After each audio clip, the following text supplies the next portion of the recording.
রক্ত বেরোইছে। দেখেছেন কে? গৌরসুন্দর। গৌরসুন্দর দেখে কি বললেন?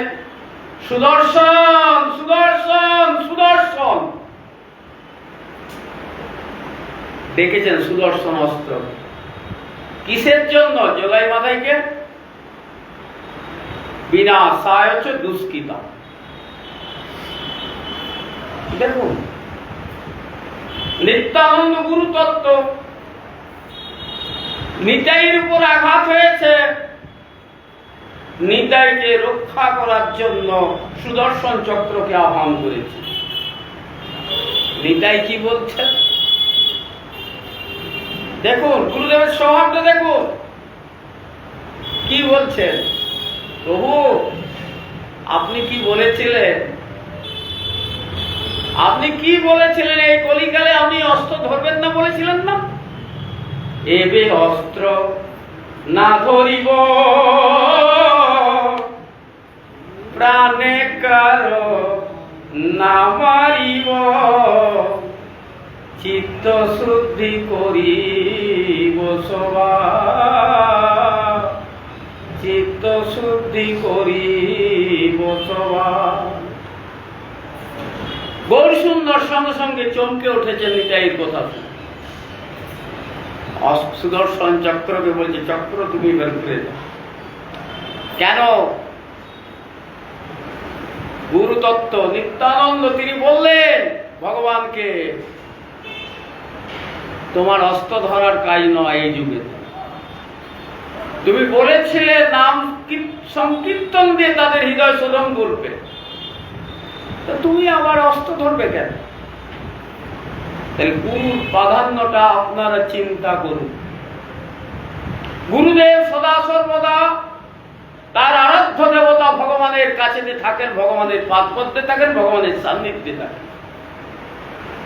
বাচ্চা ছেলে যেমন মায়ের কাছে সব সময় থাকে, তদ্রূপ মা যেমন ছেলের কাছে থাকে, ভগবান তদ্রূপ ভক্তের কাছে থাকে, অর্থাৎ গুরুদেবের কাছে থাকে। আর গুরুদেব ভগবানের কাছে থাকে।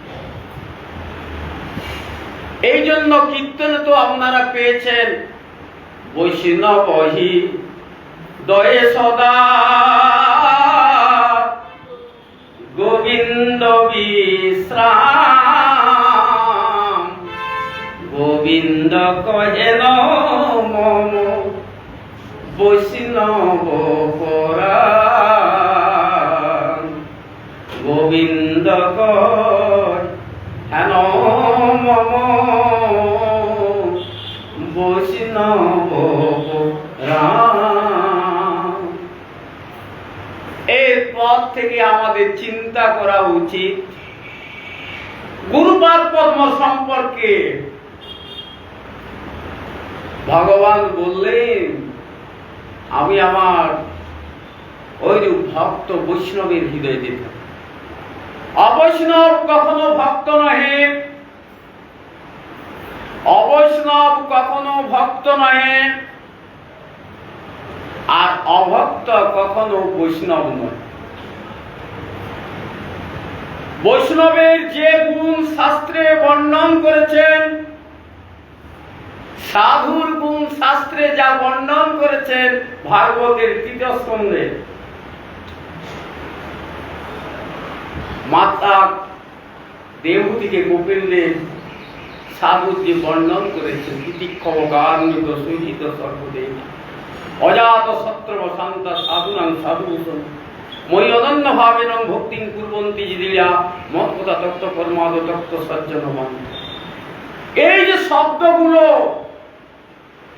প্রতিটি অক্ষরে অক্ষরে সাধু বা ভক্তের মধ্যে প্রস্ফুটিত হয়ে থাকে, প্রস্ফুটিত হয়ে থাকে এই গুণগুলো। অতএব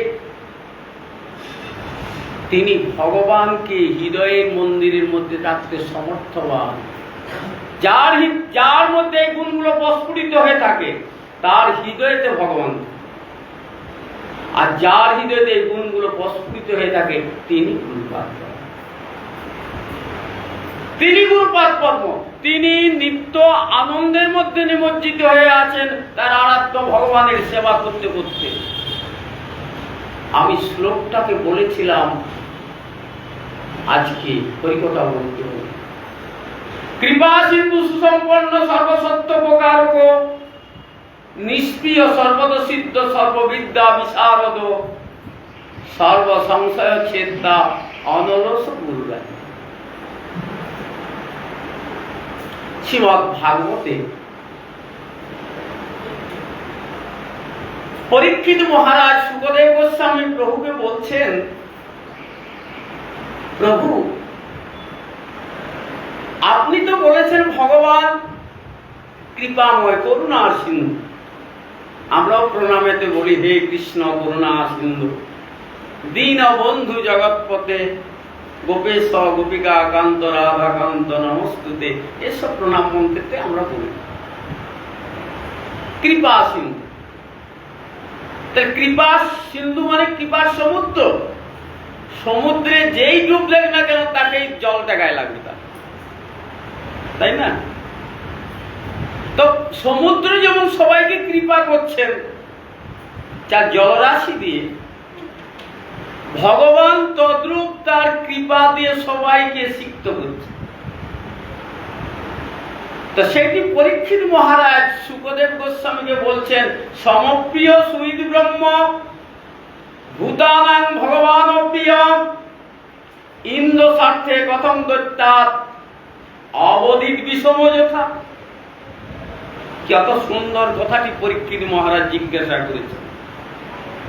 সমপ্রিয় সুহৃদ ব্রহ্ম ভূতানাং ভগবান প্রিয়, ভূতানাং ভূত সকলে প্রাণী সকলে, ভগবান প্রত্যেকটি প্রাণী ভগবানের প্রিয়। কারোর প্রতি ভগবান বিদ্বেষ আচরণ করেন না। সেই ভগবান ইন্দ্র স্বার্থে কথম দৈত্যা, ইন্দ্রের স্বার্থ রক্ষার জন্য দৈত্যগণকে কেন তিনি বধ করতে গিয়েছিলেন? অবধিত বিষম যথা, এটা বিষম দেখাচ্ছে, আলাদা দেখাচ্ছে, যা দেখার কথা নয় সেটা দেখতে পাচ্ছি। পরীক্ষিত মহারাজ তার উত্তরে কি বললেন? জীব নিজের কর্মফল অনুযায়ী ভোগ করে, জীব নিজের কর্মফল অনুযায়ী ভোগ করে। এই জন্য গুরুদেবের দোষ নাই আর ভগবানেরও দোষ নাই। পদকর্তাও বলেছেন এখানে, আপন করম ভুঞ্জায় সমন কহিলোচন দাস, কহিলোচন দাস। নিজের নিজের কর্মফল ভোগ করতে হয়। গুরুপাদ পদ্ম আমাদেরকে উপদেশ করলেন, আমাদেরকে হরিনাম দেওয়ার আগেতে বললেন তোমাদেরকে কলির এই বস্তুগুলো ছাড়তে হবে। চা ছাড়তে হবে, পান ছাড়তে হবে, বিড়ি ছাড়তে হবে, সিগারেট ছাড়তে হবে, এসব কথা বলেছে। আসক্তিটাকে দূর করতে হবে। যে বস্তুর প্রতি যার যতটা আসক্তি সেই আসক্তিটাকে দূর করো, সেখান থেকে কমাও। আসক্তিটা ভগবানের সেবায় দাও, গুরু বৈষ্ণবের সেবায় দাও বললেন। হ্যাঁ গুরুদেব, আপনি কৃপা করে হরিনাম দিন, আমি সব ছেড়ে দেবো, আপনার যা বলছেন সেগুলো আমি অক্ষরে অক্ষরে পালন করব। গুরুদেব এবারে কৃপা করে আমাকে হরিনাম দিলেন। আমাকে বলছেন, বাবা দেখো, আমি তোমাকে কৃষ্ণ দিলাম, আমি কৃষ্ণ দিলাম। আপনারা শাস্ত্রে পেয়েছেন, মহাপ্রভু বলেছেন, যেই নাম সেই কৃষ্ণ, ভজ নিষ্ঠা করি নামের সহিতে আছেন আপন শিব। গুরুপাদ পদ্ম যখন হরিনাম দিচ্ছেন বলছেন, আমি তোমাকে কৃষ্ণ দিলাম, তুমি যতনের সহিত এই কৃষ্ণকে কৃষ্ণের সেবা করো, যতনের সহিত। আমি নামটা নিলাম, কথাটাও শুনলাম, তখন গুরুদেবের কাছ থেকে চলে এলাম, হরিনামের মালাকে টাঙিয়ে রেখে দিলাম। কখনো বা হরিনামের মালায় গলাটায় বেজিয়ে নিয়ে লোককে প্রণাম করতে গেলাম। গুরুদেবের কথাগুলো একটাও কিন্তু আমার স্মরণে আমি রাখি না। আর স্মরণে যদি না রাখি তাহলে পালনটা করবো কি করে? গুরুদেব আমাকে বললেন, তুমি দেখো ইতর কথা তুমি মুখে উচ্চারণ করো। ইতর কথা মানে গ্রাম্য কথা, যা মহাপ্রভু বলেছেন, গ্রাম্য কথা না কহিবে, না গ্রাম্য বার্তা না শুনিবে, ভালো না খাইবে আর ভালো না করিবে, অমানি মানদ হয়ে সদা কৃষ্ণ নাম গাবে, ব্রজে রাধা কৃষ্ণ সেবা মানসে করিবে। মহাপ্রভু এই কথাটি বলেছেন। আর মহাপ্রভুর কথা গুরুপাদ পদ্ম আমাদিগকে বলেন, তুমি হরিনাম করবে এক মনে, ধর্ম কথা চিন্তা, অর্থাৎ সংসারের বার্তা কানেও পুরোবে না। তুমি হরিনাম করবে এক, আর চেষ্টা করবে সারা দিনে রাতে অন্তত 1 লক্ষ হরিনাম করবে। বললেন না 1 লক্ষ হরিনাম করবে, ইঙ্গিতে তিনি বলে দিচ্ছেন চেষ্টা করবে দিনে রাতে 1 লক্ষ হরিনাম করবে। কেন বললেন? যত হরিনাম করবেন হৃদয়ের যে আবর্জনাগুলো, কাম ক্রোধ লোভ মোহ মদ মাৎসর্য, এই যে আবর্জনাগুলো, এগুলো দূরীভূত হবে। আমি কিন্তু গুরুদেবের কথা অনুযায়ী হরিনাম করলাম মনে, আমি গুরুদেবের কথা শুনে কোনো কিছু পালনও করলাম না, আমি যে তিমিরে সেই তিমিরে রয়ে গেলাম। মালা কোথায় রইল তাও জানি না। কখনো বা ইঁদুরে টেনে পালিয়ে যায় মালা, বলছে ইঁদুরগুলো বলে তুই হরিনাম করছিস নি, তাহলে আমি নিজে হরিনাম করি।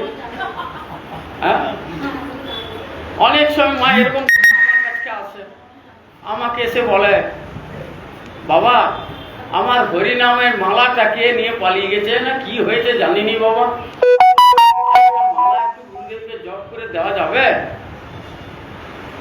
গুরুদেবকে বলতে যে গেছি, গুরুদেব বলছেন, বাবা ওকে আর হরিনাম করতে হবে না, ও সংসার নিয়ে মেতে, ওকে আর হরিনাম করতে হবে। অনেক সময় কি করি জানেন, তার মন রক্ষার জন্য গুরুদেব তো দিলেন না, তাই অনেক সময় কি করি, তা গুরুদেবকে স্মরণ করে একটা মালা নিজে তার হাতে দিই, এটা গুরুদেব দিয়েছিল। কি করব? এই সব ব্যক্তিদের কখনো আত্মমঙ্গল হয় না। গুরু বন্দনায় আপনারা বারবার শুনেছেন, গুরুমুখ পদ্মবাক্য চিত্তেতে করিয়া ঐক্য, আর না করিহ মনে আসা।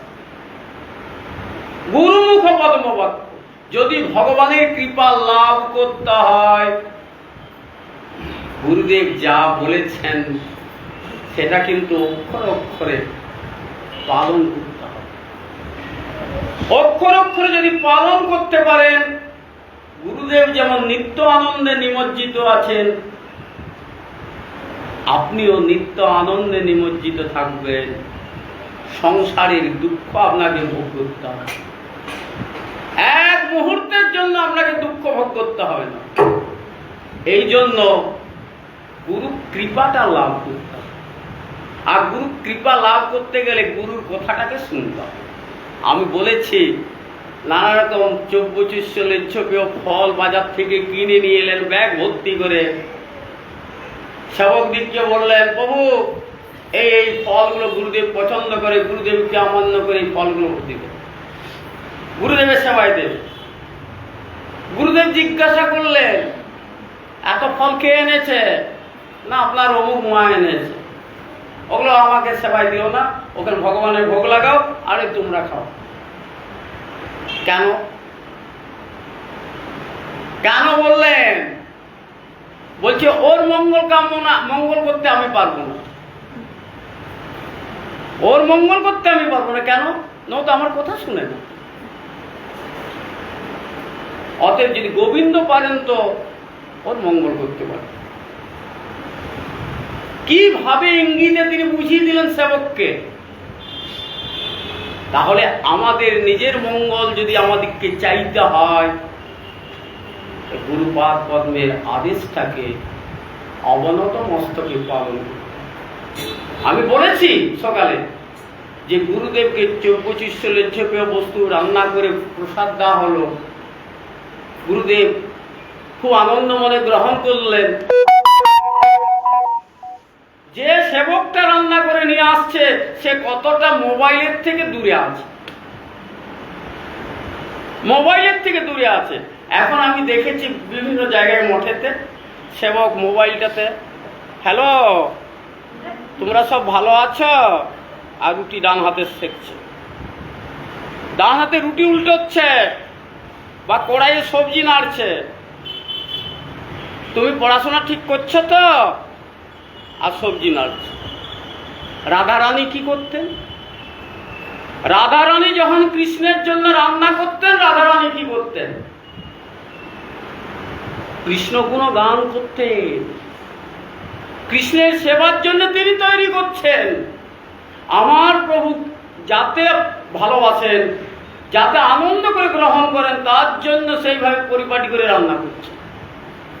আর আমাদের কি হয়? মোবাইল নিয়ে আমরা বসে থাকি, রান্না করি।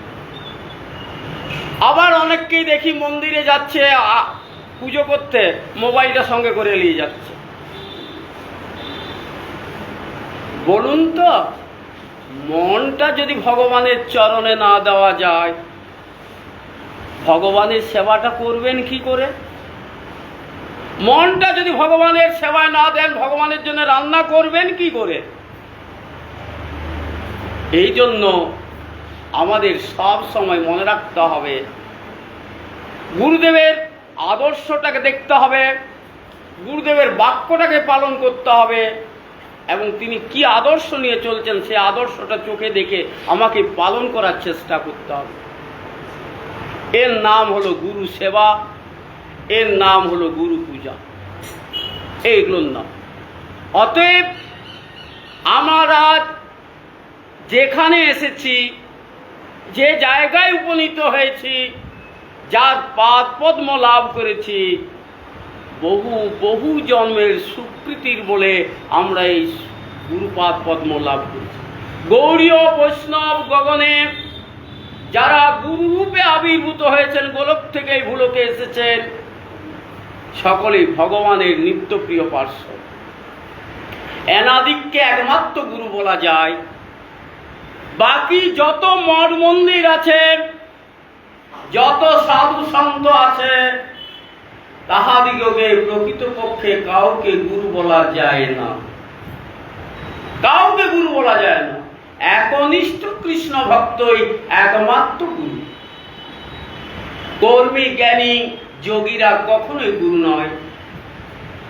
চৈতন্য চরিতামৃতে সুন্দর করে বর্ণন করে দিয়ে গেছেন, জ্ঞান কর্ম যোগ ধর্ম নহি কৃষ্ণ বস, কৃষ্ণ বস হেতু এক ভক্তি। শ্রীমদ্ ভাগবতে অম্বরী দুর্বাসা এবং অম্বরীশ মহারাজের উপাখ্যানে তো দেখিয়ে দিয়েছেন, ভক্তের কাছে ভগবান বশীভূত, যোগীর কাছে ভগবান বশীভূত নয়। দুর্বাসার কাছে ভগবান বশীভূত ছিলেন না, ভক্ত অম্বরীশের কাছে বশীভূত।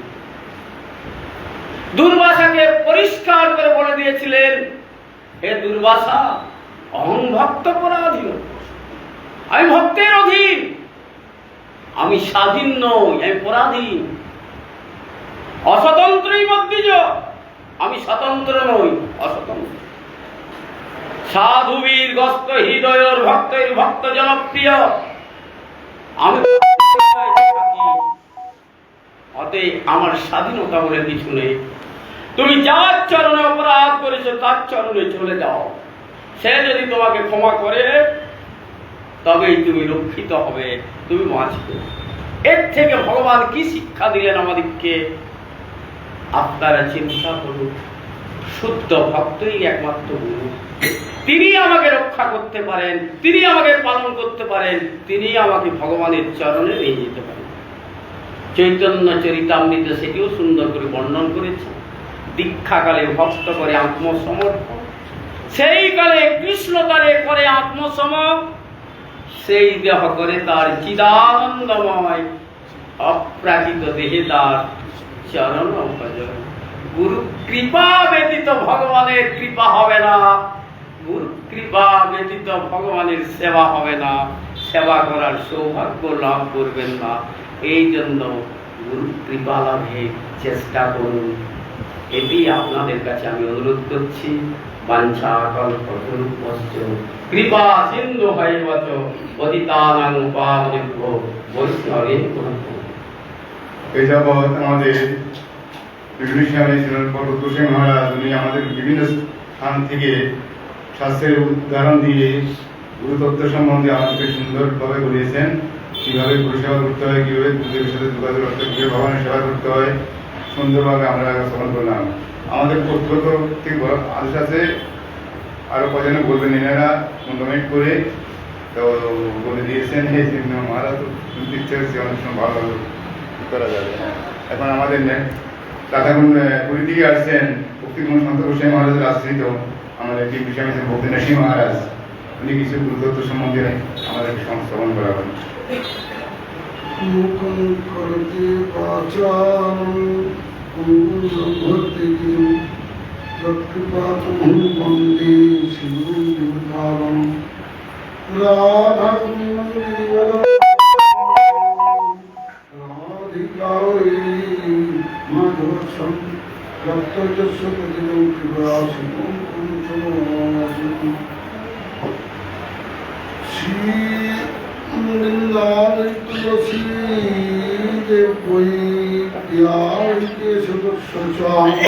विष्णु भक्ति पदे देवी सत्यमत्नी नमो नमो। जय रूप सनातन केवलम परो नास्ते को नास्ते को नास्ते को गतिरन्यथा। सर्वप्रथम भगवत ज्ञान प्रदाता अस्मदेव गुरुपाद पवित्रया पुष्पविष्णुपाद अष्टोत्तर चतुर्शी शिला भक्ति संतोषम श्री गुरु महाराज आपकी चरण कोटि सहस्र दंडवत ज्ञापन परिधान निकट वही कृपा से प्रार्थना करी। तत्पश्चात जगत रुचिरा भक्ति सिद्धांत सरस्वती ठाकुर प्रभुपाद राতুল চরণে অনুমতি প্রার্থনা। তৎপশ্চাৎ আজকে যার বিশেষ মহতি সভার কেন্দ্র করে গতকাল থেকে আজ পর্যন্ত ধারাবাহিকভাবে অমৃত বর্ষণ চলেছে, তিনি হলেন সেই মহাপুরুষ, হলেন ভক্তি এবং আচার্য গোস্বামী মহারাজ। অতএব বৈষ্ণবের চরিত্র তো শুনেই যাচ্ছি, কিছু তো রাখতে পারছি না। মূর্খ, অতি বুদ্ধির, মেধাশক্তি অত্যন্ত কম হতে পরতত্ত্ব বা গুরুতত্ত্ব কিছুই রাখতে পারছে না। যেন কোন দিক দিয়ে একখান দিয়ে ঢুকছে, আরেকখান দিয়ে বেরিয়ে যাচ্ছে। অটোমেটিক ভাবে ধারণ শক্তি কম। উর্বর মৃত্তিকা হলে ধারণ শক্তি, জল ধারণ ক্ষমতা শক্তি বেশি হয়। আর উষর ভূমিতে জল হলে জল সব পালিয়ে যায়। মরুভূমিতে জল হচ্ছে, সব জায়গায় জল হচ্ছে, কিন্তু মরুভূমিতে জলের অভাব চিরকালই থেকে যাচ্ছে।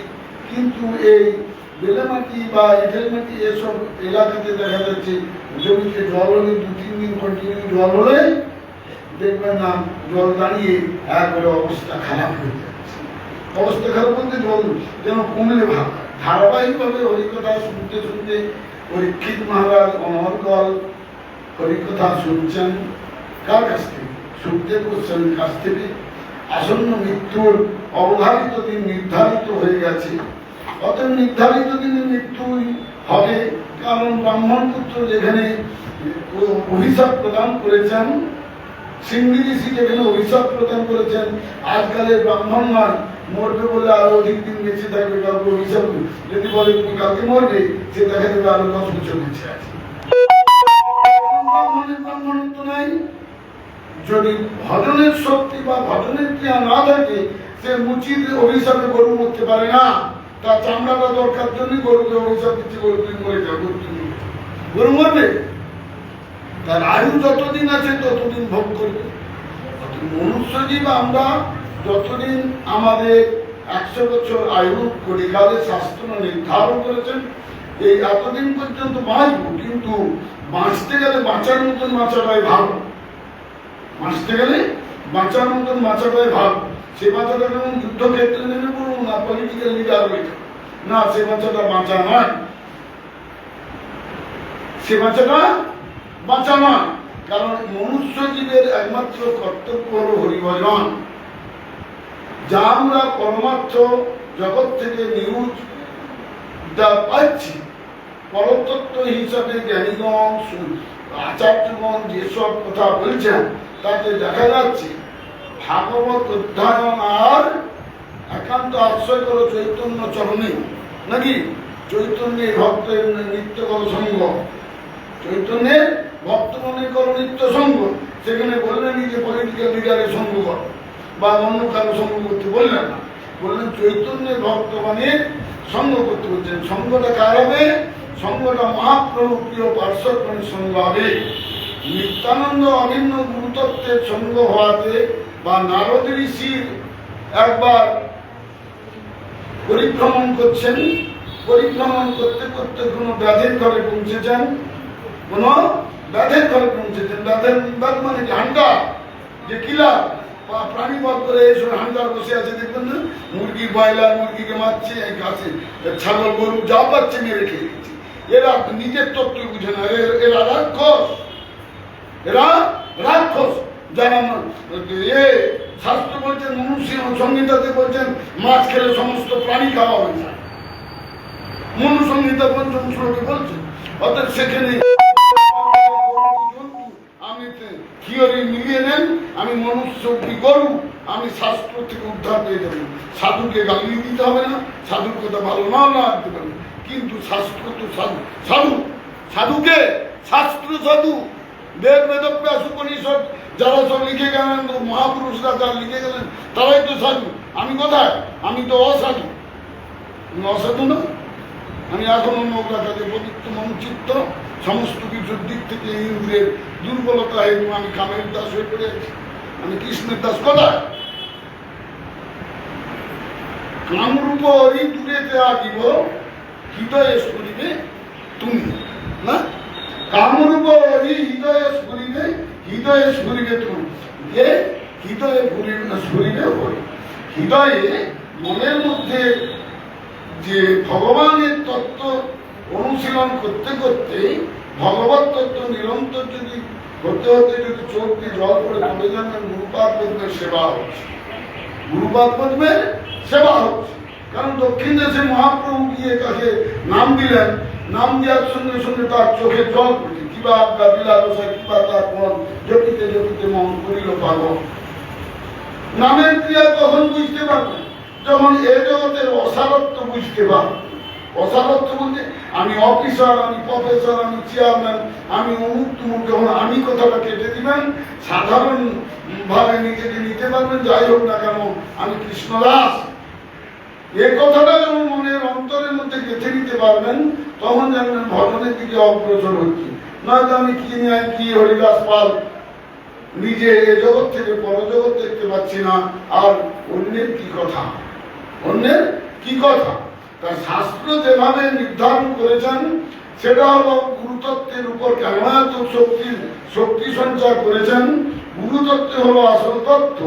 এ বিষয়ে অনেক শাস্ত্রের দুর্গম জায়গাও আছে, সে জায়গায় অত যাওয়া সম্ভব নয় অল্প সময়ের মধ্যে। অল্প সময়ের মধ্যে অল্পের উপর সারতে হবে। দেবর্ষী নারদ গোস্বামী পর্যন্ত বিভ্রান্ত হয়েছেন শাস্ত্রের চিন্তা করতে করতে কৃষ্ণের সঙ্গে অনেক কথা হয়েছে, কিন্তু অনেক সময় শাস্ত্র বিভ্রান্ত হওয়াতে আবার কৃষ্ণের সঙ্গে পরামর্শ করতে হয়েছে। দেখবেন যত কিছু একাদশী মাহাত্ম্য কথা যুধিষ্ঠির কৃষ্ণ সংবাদে আছে, পদ্মপুরাণ, মুখ পুরাণ, তুমুক পুরাণ থেকে কৃষ্ণ বলছেন যুধিষ্ঠির মহারাজ। অর্থাৎ ভগবান বলেন পরতত্ত্ব, কৃষ্ণ বন্দে জগৎগুরু, শাস্ত্রে বলছেন কৃষ্ণ বন্দে জগৎগুরু। তাহলে গুরুর কি প্রয়োজন এখন হঠাৎ করতে বলবেন? গুরু প্রয়োজন কি না, গুরু প্রয়োজন হলো যে গুরু কৃষ্ণ হয় শাস্ত্রের বিচারে। গুরুকে না রিপ্রেজেন্টেটিভ অফ গড, ভগবানের প্রতিনিধিত্ব করছেন গুরুদেব। শ্রী গুরুদেব ভগবানের প্রতিনিধিত্ব করছেন। ভগবানের প্রতিনিধিত্ব করতে গেলে কি হয়? ভগবানের পূর্ণ ক্ষমতাটা গুরুদেবের উপর, কৃষ্ণের যথেষ্ট শক্তি কৃষ্ণ ভক্তের সঞ্চারে। কবিরাজ গোস্বামী বললেন এই কথা। অতএব যত কিছু জানলেন যে যারা সব তত্ত্বদর্শী পুরুষ, যারা ভগবানকে লাভ করেছেন, তার গুরুতত্ত্বের উপর বিশেষ গুরু ভক্তি আছে, যার সর্বদেব বন্ধুতা। দেবতারা পর্যন্ত সেই বৈষ্ণবকে প্রণাম করে। ভক্তিবিনোদ ঠাকুর পর্যন্ত একবার ইহলোক থেকে স্বর্গরাজ্যে বিচার করতে গেলেন। স্বর্গের দেবতারা কোন সিদ্ধান্তে বিভ্রান্ত হয়ে পড়েছিলেন, সঠিক সিদ্ধান্ত পাচ্ছেন না, সেই জন্য ভক্তিবিনোদ ঠাকুরকে দেবতারা পর্যন্ত আহ্বান করে নিয়ে গেলেন। দেবতা দেব ভক্তিবিনোদ ঠাকুর বিচারে রায় দিলেন, তখন দেবতারা খুব খুশি হলেন। দেবতারা খুব খুশি হলেন। যাই হোক, যে কথা বলছিলাম, শাস্ত্র হলো গুরুমুখ পদ্মক্ষটাই হল শাস্ত্র। শাস্ত্র কি? গুরুদেব যেটা বলছেন সেটাই শাস্ত্র। গুরুমুখ পদ্মবাক্য, চিত্ততে করিয়া ঐক্য, আর না করিয়া মনে আশা।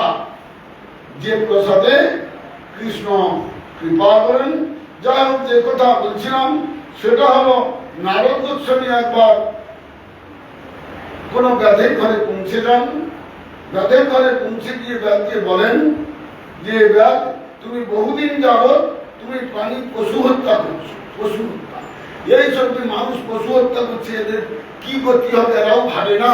শুধু মাংস খাওয়ার লোভে, মাংস, হাড় মাংস খাওয়ার জন্য, চিবানোর জন্য বাঘত মাংস খায় না, সিংহ তো মাংস খায় না, মাংসাশী প্রাণী অত মাংস পায় না। মানুষের যেহেতু স্বেচ্ছাচার ক্ষমতা আছে, যাকে বধ করে মানুষ খেয়ে দিচ্ছে। মানুষ মানুষকে মেরে ছাপা করে দিচ্ছে।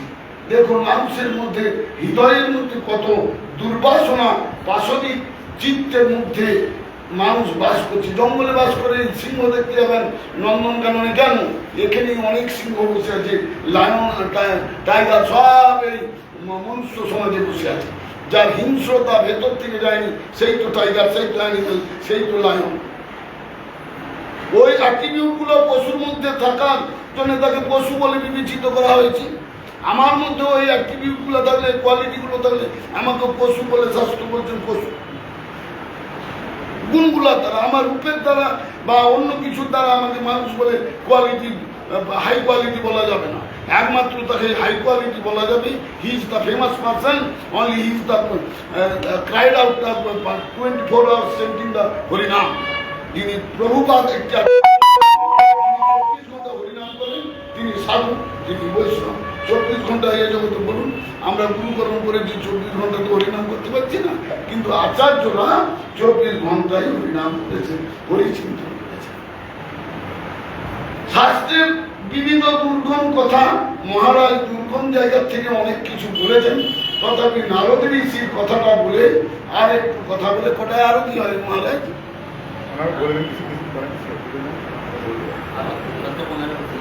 ছটা 15 আচ্ছা, নারদ ঋষি ব্যাধের ঘরে যেতেই ব্যাধ খুব আনন্দ পেয়েছেন। আনন্দ পেয়ে নারদ ঋষি জিজ্ঞাসা করছেন, ওগুলো কি? ঘরের মধ্যে চামড়া, যে যা ব্যবসা করে বা যা করে সেই সব বস্তুগুলো তার ঘরের মধ্যে জমা থাকে। আমরা যা যা করি, আমাদের বিষয়ে যে স্কুলে পড়ে তার বইগুলো ঘরে সাজানো থাকে, বিভিন্ন যে লয়ার তার বইগুলো আলাদা আলাদা থাকে, বিভিন্ন প্রকার। ব্যাধের ঘরে গিয়ে নারদ ঋষি দেখছেন চামড়াগুলো সব বিভিন্ন, হরিণের চামড়া, বাঘের চামড়া, বিভিন্ন চামড়ায় তার ঘর দুর্গন্ধে ভরপুর। নারদ ঋষি এনো সময় তার গিয়ে পৌঁছাতে নারদ ঋষির প্রতি প্রসন্ন হয়ে ব্যাগ বলছেন, আপনি কোনটা নেবেন? নারদ ঋষি তো এ ধরনের নয়, যিনি চতুর্থ গুরুতত্ত্বে দেখবেন ব্রহ্মা হইতে নারদের মতি। গুরুতত্ত্বের মধ্যে প্রথমেই দেখবেন ব্রহ্মা হইতে নারদের মতি, অর্থাৎ নারদ ব্যাস এরা গুরুতত্ত্বের অন্তর্গত। অতএব এই নারদ ঋষিকে এই কথা বলা যে ব্যাস বললেন, নারদ ঋষি বললেন আমি এ প্রশ্ন তুমি কি জন্য এতগুলো হত্যা করো, প্রাণীবধ করো? তখন ব্যাস বললেন যে আমার স্বামী স্ত্রী খেতে এতগুলি এই দুটি প্রাণ চালানোর জন্য আমাকে শিকার বৃত্তি বা প্রাণীর সঙ্গে মারতে হয়। নারদ ঋষি তার উত্তরে কি বললেন যে দেখো তুমি যে আজ পর্যন্ত যে পশু হত্যা করেছো, সে পশু হত্যা মানে কি? পাপ করেছ। পাপ, পাপময় দেহ, পাপ করতে খুব খুশি মানুষ, কিন্তু কোথার থেকে কোথায় গিয়ে পাপ উপরে যাওয়ার পর পাপ বাঁচতে দেয় না। জানেন, যখন কোনো মানুষ মনে দেখবেন তার আগে মুখ সাইলেন্স হয়ে যায়, এই দ্বারগুলো দিয়ে রক্ত বেরোতে থাকে। আর বলছি না এগুলো নরক যন্ত্রণা আগে থেকে কোন নরকে যাচ্ছে সে তখন বুঝতে পেরে যায় যে আমার গতিটা হরিভজন না করে কি অবস্থাটায় দাঁড়াবো, সে তখন বুঝতে পেরে যায়, কিন্তু বলতে পারবে না। কি সাইলেন্স, করে কথা মুখ করে দেওয়া হয়েছে, বন্ধ হয়ে গেছে। সেই মুহূর্ত থেকে সে নরক যন্ত্রণা পঞ্চম স্কন্ধ ভাগবতের নরকের বিবিধ বর্ণনা করছি। অতএব এই নরককে যাতে জীবকে অনন্তকালের জন্য নরক থেকে নিষ্কৃতি লাভের জন্য এইসব গুরুবর্গেরা জগতে বিচরণ করেছেন। এদের মূল টার্গেট লক্ষ্য হল জীবের হৃদয়ে গাধচিত্ত হৃদয়কে পরিষ্কার করে নিট অ্যান্ড ক্লিন করে ভগবত পাদ পদ্মে পৌঁছে দেওয়ার জন্য এই গুরুপাদ পদ্মের আজকে ভক্তি জীবন আচার্য মহারাজের মিঠা পুকুরে এই লীলা করেছেন। অতএব জীবের স্বরূপ হয় কৃষ্ণের দাস। আপনাকে যতক্ষণ না আপনার প্রপার্টি ফিরিয়ে দিতে পারেন একজন দলিল লেখক বা রেজিস্ট্রার, ততক্ষণ পর্যন্ত যেমন আপনি খুশি নন, তিনিও খুশি নন। সেই রকম ভগবানকে পাইয়ে দেওয়ার দায়িত্ব গুরুদেবে, তার সঙ্গে কর্তব্য আমার সিটিজেনের যেমন কি থাকে ডিউটিস অ্যান্ড নাগরিকের কর্তব্য থাকে না, ডিউটি থাকে, ডিউটির সঙ্গে কর্তব্য থাকে। কর্তব্য যদি না পালন করি তাহলে গুরুপাদ পদ্ম আমার ইহজগতে আবির্ভূত হলেও আমি গুরুদেবের যেহেতু কথা ঠিক মতন শুনি নাই, সেহেতু গুরুপাদ পদ্মের কথা না শোনার জন্য আমি হয়তো ভগবত পাদ পদ্ম লাভ করতে অসমর্থ হয়ে পড়ব। কিন্তু গুরুপাদ পদ্মের কথায় সে ব্যাধ খুব খুশি হয়ে বললেন যে কাল থেকে তাহলে আমাকে আর এই নোংরা প্রবৃত্তি বা প্রাণী হত্যা করতে হবে না, তোমরা কাল থেকে খেতে পাবে। যখনই বললেন তখন খুব খুশি হয়ে বললেন তাহলে আমাদেরকে কি করতে হবে? বললেন যাও ওখানে স্নান করে এসো। স্নান করে এসে যমুনাতে স্নান করে এসো। স্নান করে এসে সেই স্বামী স্ত্রী দুজনকে দীক্ষা মন্ত্র প্রদান করলেন নারদ গোস্বামী। তারপর থেকে তিনি বললেন তোমার খাবার 25 জনের খাবার দৈনিক আসবে, তোমরা খেতে পারবে না, তোমরা খেতে পারবে না। অতএব তখন থেকে ঠিক নারদ গোস্বামীর কথা তারা যেই নারদ গোস্বামী দীক্ষা দিয়ে চলে গেলেন আর কিছু শিখিয়ে গেলেন। কি শিখিয়ে গেলেন? কিভাবে আপনি নিত্য তুলসীতে জল দিবেন, পূজা অর্চন ভজন সাধন কি করে করবেন। এইভাবে যখন নৃত্য করতে লাগলেন, পাড়া প্রতিবেশীরা দেখতে লাগলো আরে এই লোকটা সাধু হয়ে গেল, সাধু হয়ে গেল তো একটু আর খারাপ কাজ করছে না, খেতে দেওয়াটা আমাদের কর্তব্য, খেতে দেওয়াটা আমাদের কর্তব্য। দেখুন খাবারের জন্য মানুষ অনেক চেষ্টা করে, কিন্তু কপালে নাই ঘি, ঠকঠকালে হবে কি? কপালে নাই ঘি, ঠকঠকালে হবে কি? ঠকঠকালে বলতে আপনার যদি কপাল না যদি ভালো করতে পারেন, আপনার সাধু কাছে রাখবো আর একজন মোটর চালের অন্য কপালে ঢুকছে না কেন? সেটি মানুষ না, ভাগ্য। Man maker of his Fortune, মানুষ তার ভাগ্যকে তৈরি করে। একটা কথা আছে, man maker of his Fortune, মানুষ তার ভবিষ্যৎ বা ভাগ্যকে তৈরি করে। আপনি আজ থেকে যদি রাজবৃত্তি আরম্ভ করেছেন, আপনাকে আমি কতদিন খেতে দেবো বলুন? ভগবানের অপরিসীম দয়াতে জীব এখন খেতে পাচ্ছে, নত তিনি যেমন ও করুণার সঙ্গে হয়েছিল না, কেউ ঘর থেকে বেরোতে পারবে না, সেটাকে কি বলে না শাটডাউন নাকি লকডাউন, লকডাউন। সেরকম ভগবান যদি কৃপালুটা যদি না হতেন তাহলে এখন জীব এই মুহূর্তে জীব সমস্ত এতে নোংরা পথে চলে যেত। এখন ভগবান দেখছেন, please wait for some time, কিছুদিন দেখছেন, কিছুদিন দেখছেন। দেখার পর না হলে আপনার গতির জন্য আমি দায়ী, আপনার জন্য তিনি দায়ী হবেন কেন, গুরুবর্গটা দায়ী হবেন। আপন কর্ম গুঞ্জয় সমন কহেল চুনোদাস। আমি তো কাউকে দায়ী করতে পারবেন না।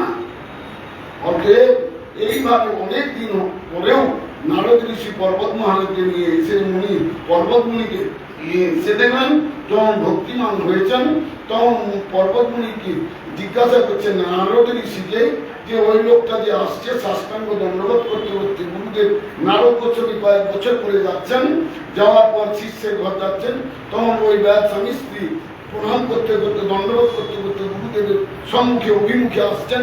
তখন পর্বত মুনি জিজ্ঞাসা করছেন উনিকে উনি অত আমাকে শ্রদ্ধা ভক্তি করে দণ্ডবোধ দূর থেকে দণ্ডবোধ করতে করতে আসছেন। তখন নারদ ঋষি বললেন, উনি তার হিস্ট্রিটা বললেন যে উনি একসময় খুব ব্যাপ ছিলেন, ভয়ঙ্কর ব্যাপ, প্রাণী হত্যাতে নির্মম অত্যাচার করেছেন, প্রাণী বধে কোনো কুণ্ঠাবোধ করেনি, কিন্তু ওকে আমি দীক্ষা দিয়ে গেছিলাম কয়েক বছর আগে, কিন্তু এখন তার পূর্ণ পরিবর্তন হয়েছে। পর্বত মুনি অবাক হয়ে বললেন, সত্যি আপনার গুরু মহিমা মাধুর্য আলাদা, অতএব আমি আর বিস্তারিত কিছু বলবো না বা জানিও না। আমি দেখেছি যে অভয় অশোক চরণে যদি আমরা যাবো, বিপদ মুক্তি মানে কি, বিপদ মুক্তি বলতে এই জড় সংসারে আর আমাদেরকে আসতে হবে না। অতএব এইসব কথা নাট্য করেছেন আবির্ভাব তিরোভাব কয়ে মাত্র অবেদ বাঞ্ছা কল্পদুর্ভশ্চ কৃপা সিন্ধু বৈবচ পতিতানাং পাবনেভ্যো বৈষ্ণবেভ্যো নমো। এই জগতে আমাদের পূজ্যবান ঋষি মহারাজ সাধু সঙ্গের প্রভাবে যে জীবের পরিবর্তন আসে, চৈতন্য চরিতামৃত থেকে এই ব্যাধির উপকারটা বলছেন, আর বসের প্রভাবে বৈষ্ণব হয়ে গেলে তোমার হিংস্র ছিল, তাই গুরুতত্ত্ব সমাজ বলেছেন সুন্দরভাবে। এই যে এখন আমাদের কৃষ্ণবতীর্ণ মঠে আমাদের অন্যতম সেবক মহারাজ বিষ্ণু মহারাজ, তারপরে আমাদের এখানে আচার্য অনুমোদিত মহারাজ বলে দিয়ে গেছেন ওনাকে, উনি পরবর্তীকালে আমাদের উপাসনা করবেন।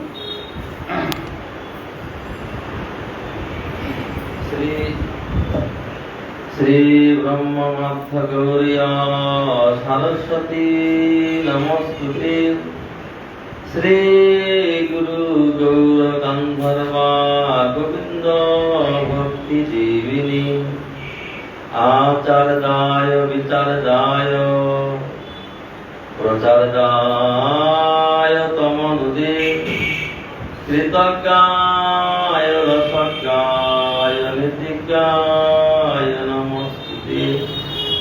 সত্যম সর্বোত্তম মাধত্তম বাগ্মিনী শান্ত দান্তায় কান্তায় মহান্তায় নমো।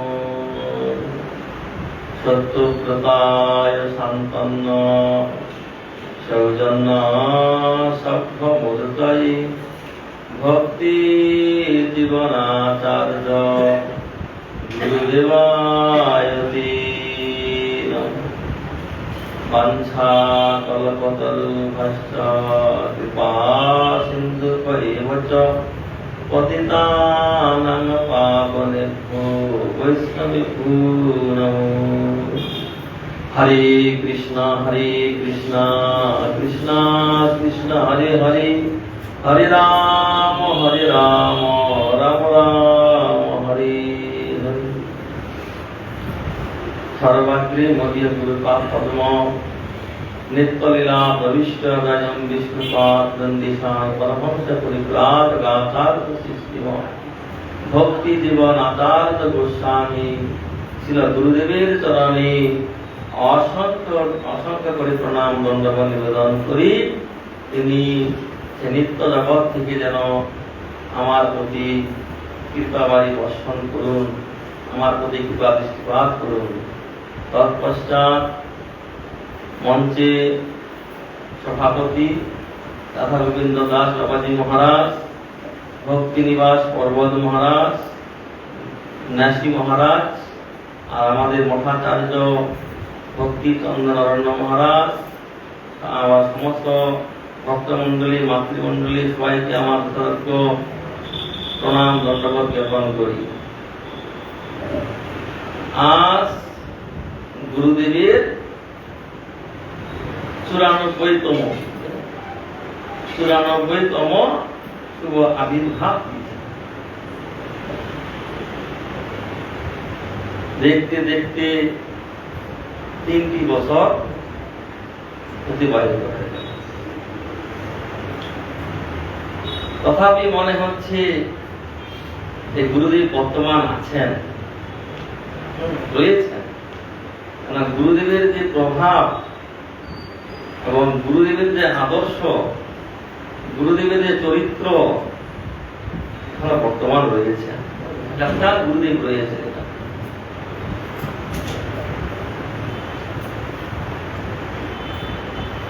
গুরুদেবের মধ্যে অনেক বৈশিষ্ট্য। আচার করেন কেহ না করেন প্রচার, প্রচার করেন কেহ না করেন আচার। আচার প্রচার নামে করহ 2 কার্য, তুমি জগতের গুরু জগতের আর্য।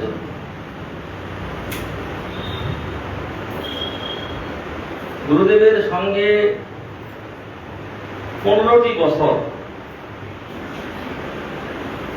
গুরু সঙ্গ হয়েছে। গুরু মহারাজ আচার এবং প্রচার দৃঢ় নিষ্ঠার সঙ্গে জীবনে যে আচরণ করেছেন এবং সেইভাবে প্রচার করে গেছেন।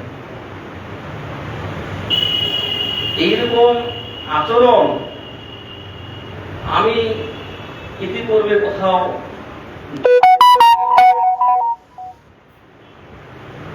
সেই রাত 2:30টায় 90 বছর পেরিয়ে গেছি।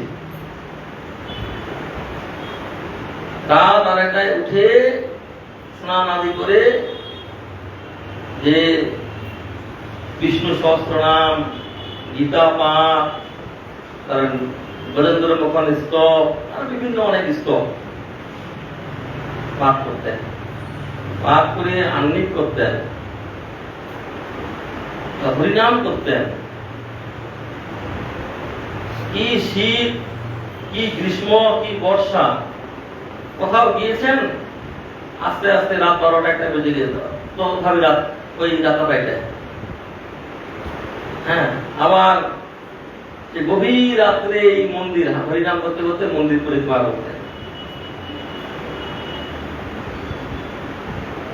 কি নিষ্ঠা ভজনে! ভজনকে বাদ দিয়ে তিনি অন্য কোনো কার্য করতেন না।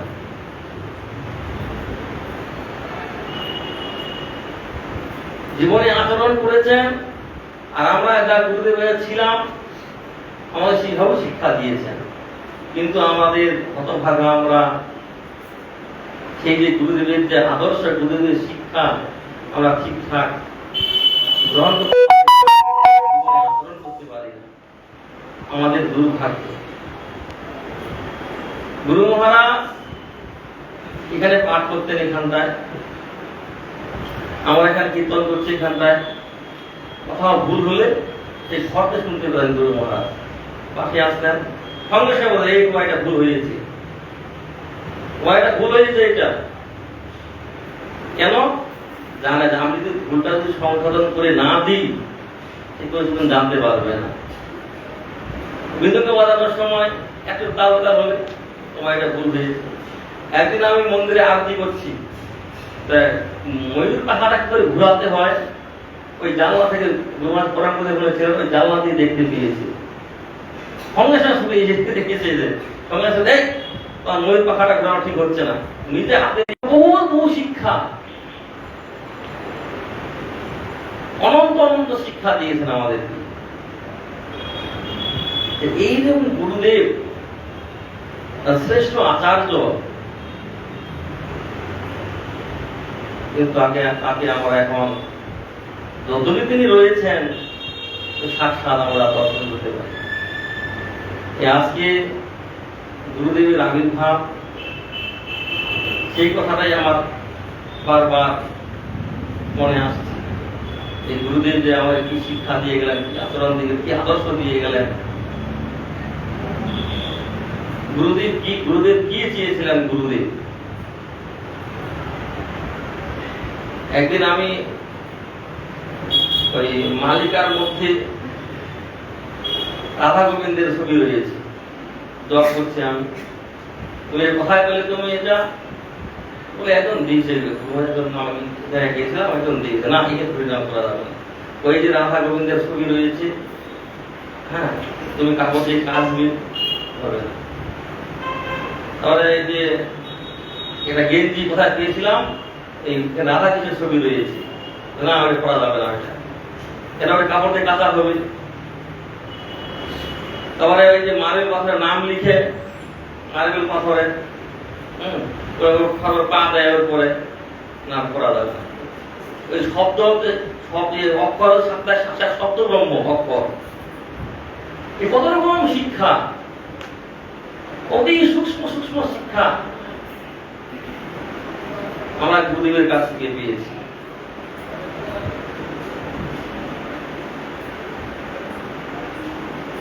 আজ আমরা গুরুদেবকে হারিয়েছি, কিন্তু তার যে আদর্শ, তার যে শিক্ষা নিয়ে আমরা চলতে পারি, সময় তো নেই, অনেক কিছু বলার ছিল আমার।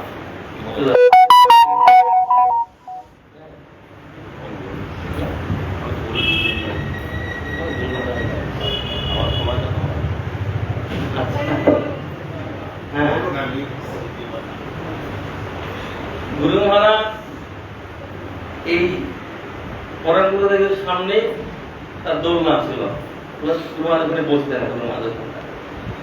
ওখানে বসে আমরা সবাই বসতাম ওখানটায়, ওখানে অনেক গুরু ভাইরা সব বসতেন, বিভিন্ন শিক্ষা।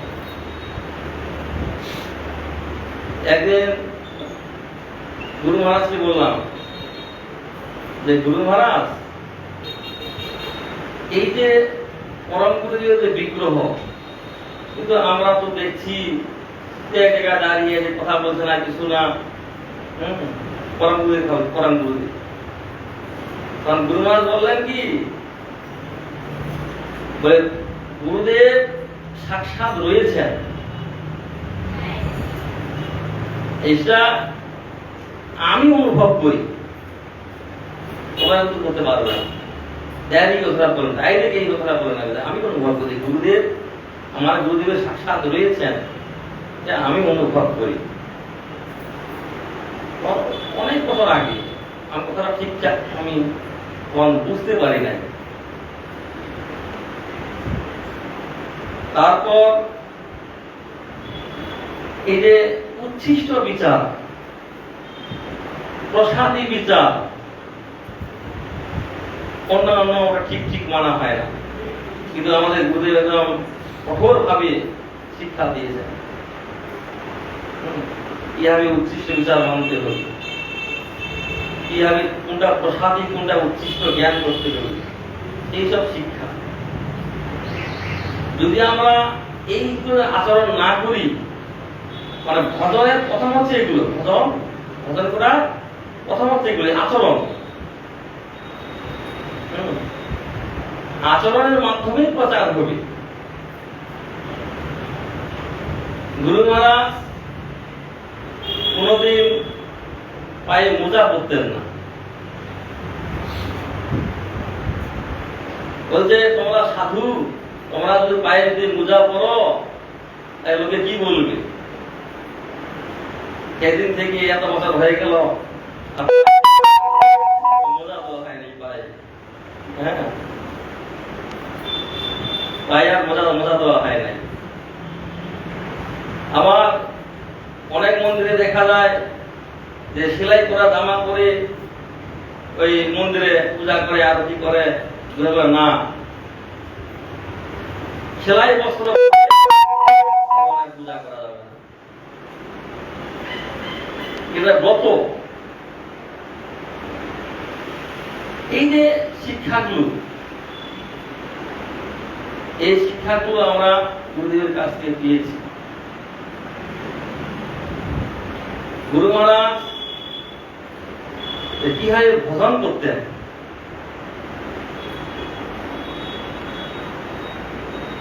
গুরু মহারাজ একদিন বলছেন তোমাকে লক্ষ্য নাম করতে হবে। লক্ষ্য নাম তো হয় না। হয় না কেন? আমি মঠে থেকে এসে, আমি যেদিন প্রথম মঠে এসেছি, আমি সেই দিন থেকে 1 লাখ হরি নাম করি। গুরু মহারাজ এসে গুরু নিজে বলতেন, বলে আমি তখন এই যখন ভক্ত নিবাস গেস্ট হাউস হয়েছে, গুরু ছিল, বলে আমি এখানে পাঠ কীর্তন করবো, করে ওখানে গুরু আছে, গরু ছানি কাটবো, এসে সবজি আমান্য করবো, তারপরে সবজি আমান্য করে তারপরে খেয়ে দিয়ে ভিক্ষায় যাবো। হ্যাঁ, এত কাজে সকাল সকালে করতেন গুরু মহারাজ। তারপর এসে আবার এই জন্মাষ্টমীর সময় নিজে গুরু মহারাজ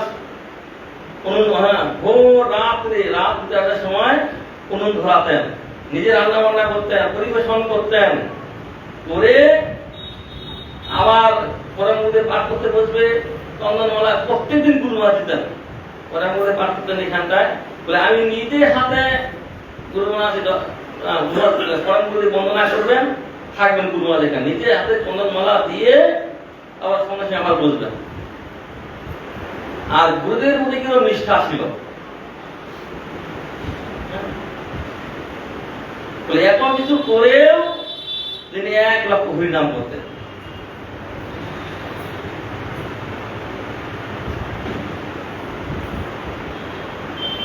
গুরু মহারাজ অনেকে জানেন, আমাদের প্রতিবাদ ভক্তি আমাদের মুক্তি শ্রবণ করেছেন। এই যে আমাদের মন্দিরে যে শালগ্রাম ছিলাম ভগবান রয়েছেন, হ্যাঁ, যে একটা বড়টা শালগ্রাম শিলা রয়েছে, আর একটা ছোট শালগ্রাম শিলা রয়েছে। একজন সিংহাসন নিয়ে এসেছেন। গুরু মহারাজ ভাবলেন যে বড় নারায়ণ শিলা বড় সিংহাসনে রাখবো, আর এটা ছোট নারায়ণ শিলা ছোট সিংহাসনে রাখবো। হ্যাঁ, যেই প্রসাদে যাচ্ছেন, বড় নারায়ণ শিলা বড় সিংহাসনে বসিয়েছেন, একটু পরে দেখছেন যে আবার সেই বড় নারায়ণ শিলাটা আর সেই ছোট সিংহাসনে বসে রয়েছে। আমি ভুল করে বসালাম নাকি আবার? এ তো প্রায় কয়েকদিন ধরে, বেশ কিছুদিন ধরে হচ্ছে। গুরু মহারাজের ভম হচ্ছে, কি বুঝতে পারছি না আমি। একদিন যে ওই বড় নারায়ণ শিলা বড় সিংহাসনে বসে যাচ্ছেন, মনের ভিতর থেকে আমার একটা বললো, না এখানে আমি বসবো না, ওইটাই আমি বসবো, ওইটাই আমার সিংহাসন। এরকম গুরু মহারাজ আর অনেক অনেক ঘটনা রয়েছে। বৃন্দাবনে গুরু মহারাজের এক সেট ভাগবত ছিল। এই ভাগবতে দুটা ওই সোনার তুলসী করে ভাগবতের প্রথম পৃষ্ঠাতে রয়েছে, মানে আঠা দিয়ে ভালো করে চিটিয়ে দিয়েছেন। সেই পৃষ্ঠাটা একবার কেটে নিয়ে চলে গেছে। গুরু মহারাজ খুব দুঃখ হলেন। গুরু মহারাজ বলে, হায় হায় হায়, আমি এটা সোনার তুলসী আমি রেখেছি এখানটায়, কে নিয়ে চলে গেছে। তখন গুরু মহারাজ এই বর্ধমানে চলে আসেন, তখন বৃন্দাবনে এসেছেন গুরু মহারাজ। তখন ভাগবতটা নিয়ে এসেছেন। বহুদিন পরে খুলে দেখেন যে এখানে ওই সোনার তুলসী, হ্যাঁ, আবার সেই সোনার তুলসী রয়েছে। এখন গুরু মহারাজ বলছেন যে ওটা কাটা আছে, পাতাটা একদম আমি সাক্ষাৎ দেখেছি আমি। এরকম গুরু মহারাজ মানে অলৌকিক ঘটনা। তিনি যে ভগবানের নিত্য পার্শ্ব, সাক্ষাৎ প্রমাণ। এহেন গুরু পেয়েও কেউ যদি গুরুদেবের আদর্শ গ্রহণ না করে, তাহলে তাকে শাস্ত্রীতে বলা হচ্ছে কি আত্মহারা। তাই আমাদের এখানে যত গুরু ভাই গুরু বোন আছে, সবার চরণে অনুরোধ যেন আমরা এই যে গুরুদেবের যে আদর্শ, গুরুদেবের যে শিক্ষা, যেন আমরা সবাই যেন নিজের জীবনে আচরণ করতে পারি এবং সেই আচরণ করে গুরুদেবের আনুগত্যে যেন আমরা ভগবত ভজন করতে পারি। এই বলে এখানেই আমার হরিকথার বিশ্রাম নিচ্ছি। আবার সময় অনেক হয়ে গেছে, আবার কিছু আমাদের আচার্যদের বলবেন। বাঞ্ছা কল্পতরু বর্ষা কৃপা সিন্ধু কৈবচ পতিতানাং পাবনেভ্যো বৈষ্ণবেভ্যো নমো নমঃ। আমাদের জ্যেষ্ঠ গুরু ভ্রাতা গুজরাট ভক্তি প্রসন্ন মহারাজ, তিনি অল্প 5 মিনিট সময়ের মধ্যে 7:25 হয়ে গেল, 5 মিনিট মহারাজ গুরু মহারাজের শ্রীচরণে পানি পুষ্পাঞ্জলি নিবেদন করুন। মহারাজ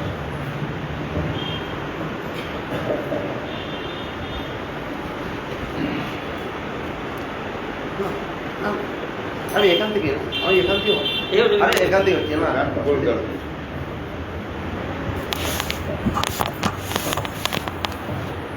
ओम अज्ञानतिमिरान्धस्य ज्ञानाञ्जनशलाकया चक्षुरुन्मिलितं येन तस्मै श्रीगुरवे नमः।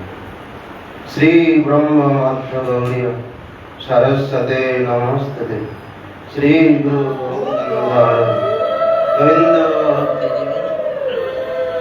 गोविंदाय विचार्याय विचार्याय तम गाय रसंगाय नितिगाय नमस्ते। सत्तम सेवकोत्तम मानदत्तम वाग्मिने संतदंताय खंताय महंताय नमो नमः। सत्तव्रताय संतन्न सौजन्य से स्वभूतये श्रीमते भक्ति जीवनाचार्य श्री गुरुदेवाय ते नमः। दीर्घांशमवतु नवारुण वैर्वासद्रण्डामितं दिग्वां श्रीगुरु गौरवृत्तम रसनन्दनमत्तं सदा श्रीगौर्य यतीन्द्र भक्तिकमलं संयुक्तं शिवाविग्रहं वन्दे श्रीमधुसूदनं गुरुवरं वेदान्तविद्याम्बरे। नमः विष्णुपादाय कृष्णपृष्ठाय भूतले श्रीमते भक्तिसिद्धान्त सरस्वती नामिने। वंशाकल्पतरुभ्यश्च कृपा सिन्धुभ्येव च पतितानां पावनेभ्यो वैष्णवेभ्यो नमो नमः। वृन्दाय तुलसीदेव्यै प्रियायै केशवस्य च विष्णुभक्तिपदे देवी सत्यवत्यै नमो नमः। श्रीकृष्ण चैतन्य प्रभु नित्यानन्द श्री अद्वैत गदाधर शिवासादि श्री गौर भक्तवृंद। हरे कृष्णा कृष्णा कृष्णा हरे हरे, हरे राम राम राम हरे हरे। हरे कृष्णा कृष्णा कृष्णा हरे हरे, हरे राम राम राम हरे हरे। हरे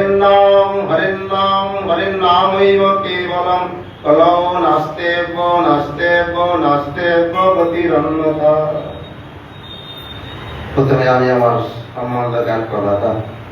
দ্রবষ্টং বিষ্ণুপাদষ্টাত সদশ্রী परिव्राज आचार्य त्रिणय शिष्यमान भक्ति जीवन आचार्य गोस्वामी गुरुपाद पद में अनंत करी षष्टांग दंडवती बनाते ज्ञापन करी जय दहन की दृष्टिपात करुन। तत्पर परम गुरु महाराज ठाकुर चरण वंदना करी प्रचार करुन। जगत गुरु सपार्षद बहुपादे ठाकुर चरण वंदना करी दृष्टिपात करुन। सभापति महाराज गुरु भ्राता भक्ति चंद्र महाराज अतुल चंद वंदना करी प्रचार करुन। पूज्यपाद बाबाजी महाराज, पूज्यपाद भक्ति गणपति गोसाई महाराज, पूज्यपाद नरसिंह महाराज और गुरु भ्रातागण की समस्त चरण वंदना करी, भक्तमंडली मातृमंडली जयदीप्त हवन सबाई का चरण वंदना करी किंवा दृष्टिपात करो। आज के बड़ा आनंद दिन हमारे गुरु महाराज सभा आविर्भाव तिथि। गुरु महाराज सम्बन्धे सारा दिन धरे कয়েকদিন ধরে শুনলেন আমরা গুরু মহারাজের অলৌকিক চরিত্র, যা বলে শেষ করা যাবে না। গুরু মহারাজের যে আদর্শ, জগতে গুরু অনেক আছে, জীবনে মানুষের গুরুই হচ্ছে সবকিছু। কারণ গুরুদেব হচ্ছে মূল আধার, গুরুদেব না থাকলে তার জীবনই হচ্ছে অন্ধকারময়। আর বিশেষ করে যে সৎগুরু যে লাভ করেছে পথ একবারে পরিষ্কার। কারণ আমরা অনন্তকাল ধরে এই মায়ার লাভে খেয়ে আসছি। কারণ মায়া এমন ভাবে আস্তে পৃষ্ঠে বেঁধে রেখেছে, তার থেকে বেরোনো মুশকিল। এই 84 লক্ষ জনি অনন্তকাল ধরে আমরা ভ্রমণ করছি, আসছি যাচ্ছি, আসা যাওয়া আসা যাওয়া আসা যাওয়া লেগেই আছে। এই আসা যাওয়া থেকে একমাত্র মুক্তি পাওয়া যাবে। আমাদের মূল ঘর হচ্ছে সেই গোলক বৃন্দাবন ধাম। কালকে দেখলেন না, কালকে শুনলেন যে আমাদের বিষয়ের সূচি হচ্ছে কৃষ্ণই হচ্ছে আমাদের সবকিছু, বোঝেছে তনয়। সে বোঝেছে তনয় হচ্ছে আমাদের মূল। সেই বোঝেছে তনয় যে গোবিন্দ কৃষ্ণ আরাধ্য আমাদের গৌড়ীয় তিন ঠাকুর, গোবিন্দ গোপীনাথ মদন মোহন।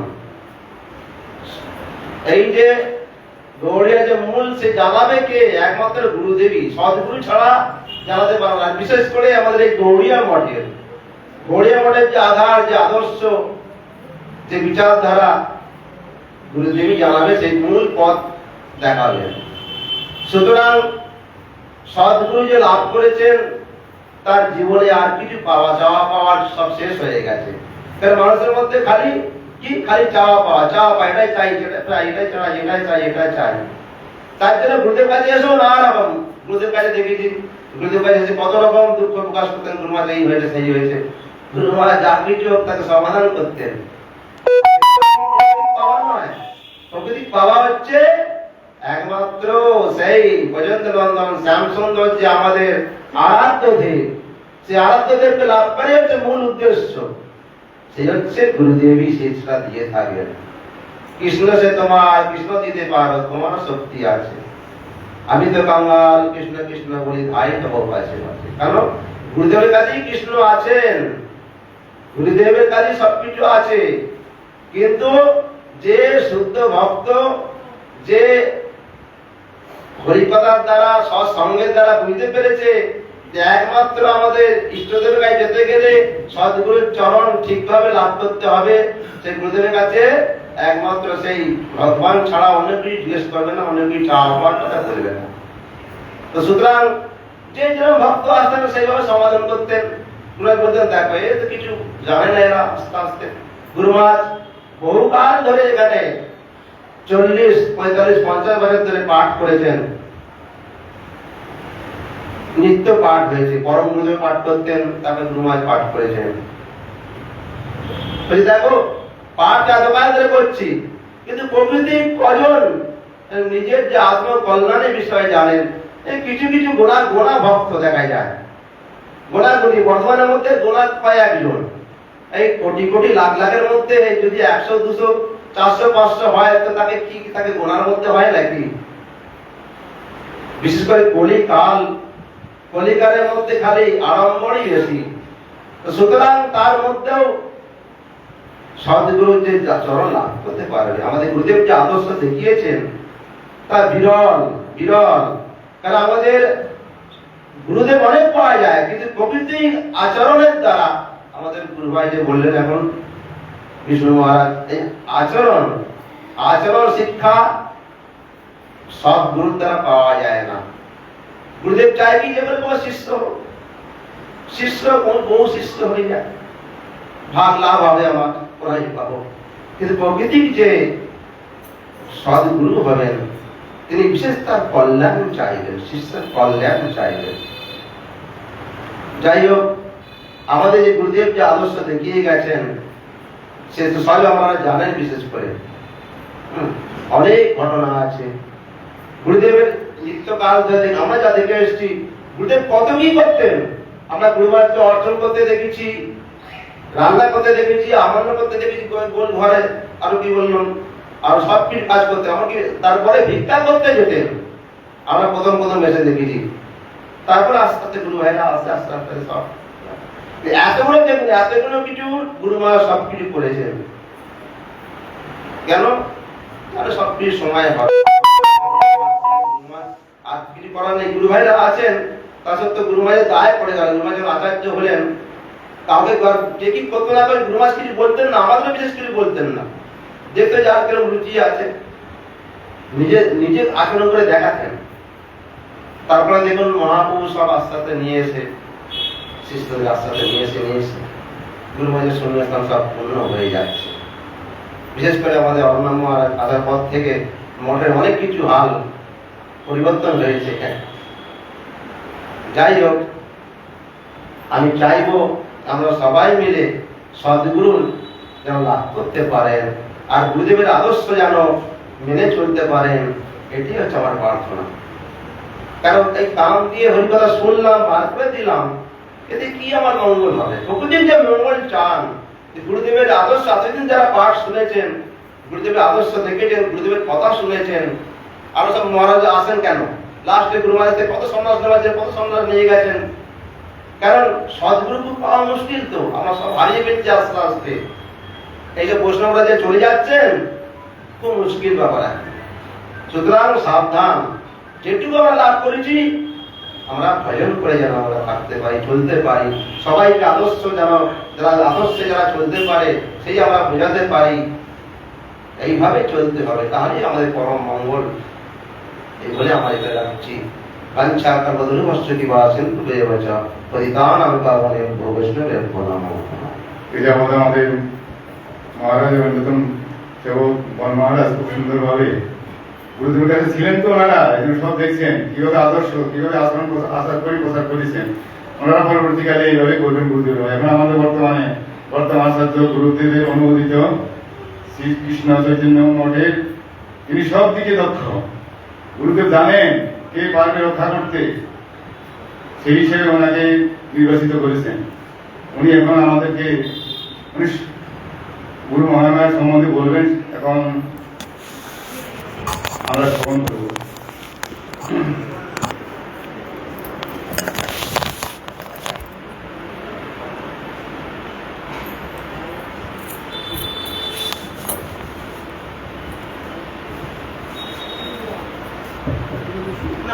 रवि गौरचन्द्राय राधिकावै तदालय कृष्णाय कृष्णभक्ताय तद्भक्ताय श्रीकृष्ण चैतन्य प्रभु नित्यानन्द श्री अद्वैत गदाधर शिवासादि गौरभक्तवृन्द। हरे कृष्ण कृष्ण कृष्ण हरे हरे, हरे राम